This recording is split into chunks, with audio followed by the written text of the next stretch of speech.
Good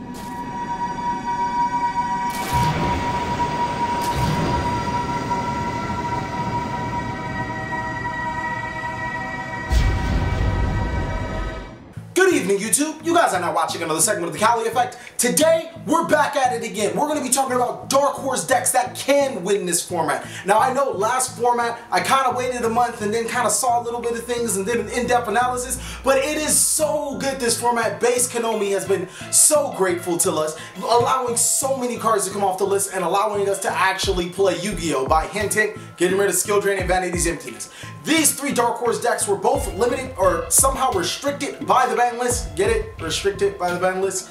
And now with the restrictions either being put on and taking off, I feel like these decks can make a really huge push to be a contender. The first deck I'm going to start off with is Elemental Heroes. Now, Elemental Heroes necessarily didn't get restricted or didn't have anything taken off of the list genuinely in their favor. But there's a couple of things I want to point out. Vanity's Emptiness went to 1, Skill Drain went to 1, allowing Dark Law to run around rampant without being, stopped from him being summoned or his effects being negated as easily as Vanity's Emptiness and Skill Drain were splashed in every deck alike.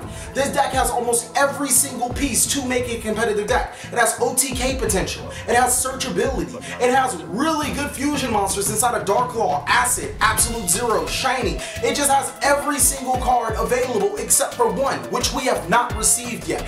Elemental Hero 420 Blaze It. Now, Elemental Hero 420 Blaze It is going to be like, I don't know, Stratos' second coming. Lord Stratos, please forgive me for my sins. Humbly pray to you. I'm one of your shepherd. Elemental Hero 420 Blaze It has re-sparked my interest into Elemental Heroes just because when it's summoned you get to add a polymerization. But no, that's not the part, that's not the part. The fact that you can send an Elemental Hero monster from your deck to the graveyard and 420 Blaze It becomes that monster. Now the reason why I'm saying is he's like a Stratos is because when you summon 420 Blaze It and use that effect, you get to send Shadow Mist to your graveyard, which essentially searches every hero monster from your deck to your hand. Hell, Destiny Heroes were even back with Elemental Hero 420 Blaze It playing in a deck with Reinforcement of Army at 3 and then also with Emergency Call at 3. 420 Blaze It turns into any Elemental Hero possible. He's almost better than Stratos. Forgive me, Stratos. This deck is so well-rounded. Not only is it good at making fusion plays, it's also really good at making XC plays. Excalibur, Blade Armor Ninja, Castell, 101. Every rank 4 or almost every rank 4 monster is in this deck's arsenal and is ready to be used against the opponent. I feel like the Elemental Heroes definitely have a strong push, not only because Dark Claw still exists as a card, so does Acid, Absolute Zero. You have board wipes and a walking macrocosmos in the deck, but just the sheer consistency that this deck can bring, and that's something you will hear me say multiple times about good decks that can thrive in this format.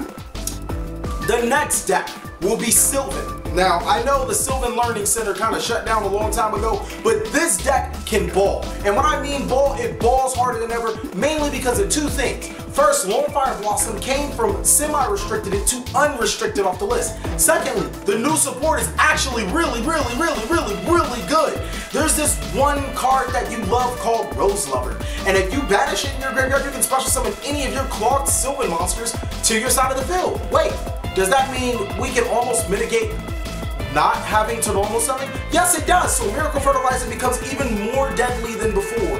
Hermitry and your other Sylvan Sage Quail become even more deadlier because if you do Brick Hand, all you have to do is find a way to get Rose Lover to your graveyard and you can special summon these Sylvans and continue on with this plays.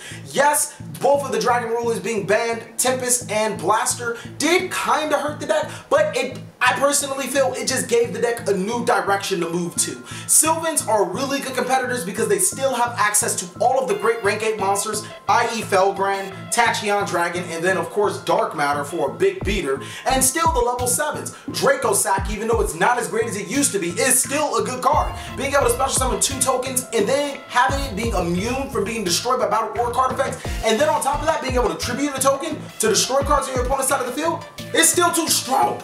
Big Eye is still Big Eye, running around taking everybody's girlfriend. Master of Blades, I should see going up in play with all of the cards being targeted. The only thing that this deck is hindered by is Macrocosmos, but other than that, it's pretty hard to side against. Not only that, this deck is just so good at making synchro plays. Glowbulb is still a card, Spore is still a card, Lone is at 3, Dandelion's at 3. You can splash Quasar in here if you wanted to, and the deck would still be able to operate with ease. I feel like Sylvans will be a really good deck in the right hands, in the right pilot, because of their sheer consistency that they just got, the new support that makes them immune from traps and special summons the dead monsters from your hand, and it's just a deck that's just, it's just so good. The last deck that I want to stress before I end this video is Brotherhood of the Firefist. Now I know, CaliEffect might be just a little bit biased on this move right here, but Firefist have a lot of things that one can argue. Firefists are probably one of the most versatile decks when it comes to Exceed summoning and Synchro summoning. Being able to make all of the good level 6s still Exceed for the rank 3s and make rank 4 monsters all in one deck, that's really good. And not only that, all of the Theme Firefist rank monsters and Synchro monsters help further the game strategy. For example, Horse Prince summons Rooster, and Rooster grabs you a Firefist to your hand, and then it cycles through a Fire Formation card. That's just really good. Tiger King not only fetches you a Fire Formation, but negates all of the monsters on the field that aren't Beast Warrior. Oh my god, this deck's good. Cardinal is a freaking mini tiramisu on legs that can just, it's so helpful as a card. This deck is really versatile. It's extremely fast. It's not too hard to side against, but it's very hard for you to side out for your opponent. And don't forget, it can be very sneaky. You know, being the base of the deck can be sided into anything from Bujins, I've seen Yusinjus, I've seen Trap Tricks being splashed in here, I've seen fat decks all over again. This deck has versatility that has the ability to be splashed in almost anything, and it still has the power moves not only to OTK, but rid the opponent's front row, back row, and everything in between.